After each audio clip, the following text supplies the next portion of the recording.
దేవుడు కాబోయే భార్య కోసం మాట్లాడతాడా? ఇతని విషయంలోనే మాట్లాడా? అందరి గురించి కూడా మాట్లాడతాడా? ఎలా తెలుసుకోవాలి? నా వివాహ విషయంలో కూడా దేవునికి ఒక చిత్తం ఉండి ఉంటుందా? ఒరే నాన్న, అమ్మా. నీకు పెళ్లి సంబంధం వచ్చిందిరా. పెళ్లి సంబంధమా? నాకు అప్పుడే పెళ్ళంటమ్మా.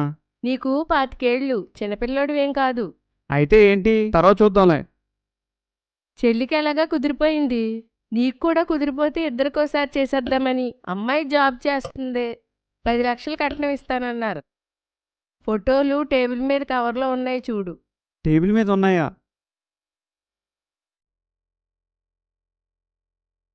ఈ అమ్మాయి నాకు నచ్చేయచ్చు, నేను పెళ్లి చేసేసుకోవచ్చు. ఒకవేళ ఇది దేవుని చిత్తం కాకపోతే ఎలాగైనా ఈ విషయంలో దేవుని చిత్తం తెలుసుకోవాలి. దానిని నా జీవితంలో నెరవేర్చాలి కూడా. కానీ ఎలా? అవునరా, నువ్వు పెళ్ళి ఎలా చేసుకున్నారా? చర్చిలో చూసి లవ్ చేసి పెద్దలు ఒప్పించి పెళ్లి చేసుకున్నాను. నా సంబంధం మా పాస్టర్ గారు చూశారా? జోసఫ్, నీ మ్యారేజ్ ఎలా సెట్ అయింది? మనల్ని కన్నా తల్లిదండ్రులకు వాల్యూ ఇవ్వాలి కదా, అందుకే అరేంజ్డ్ మ్యారేజ్ చేసుకున్నాను. మా అత్త కూతురే చిన్నప్పుడే ఫిక్స్ అయిపోయింది. అమ్మాయి మంచి క్రిస్టియన్ అన్న, కాలేజీలో చూశాను, లవ్ చేసి పెళ్లి చేసుకున్నాను.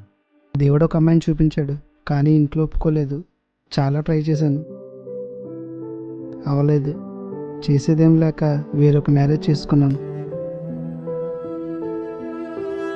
పెళ్లి విషయంలో అసలు దేవుని చిత్తం అనేది ఉంటుందా? ఉంటే వీళ్ళు ఎందుకు ఆలోచించడం లేదు? ఉంటే ఎందుకు కొందరు జీవితంలో జరగడం లేదు? వీళ్ళని అడిగితే ఒక క్లారిటీ వస్తుంది అనుకున్నాను, కానీ కన్ఫ్యూజన్ పెరిగింది.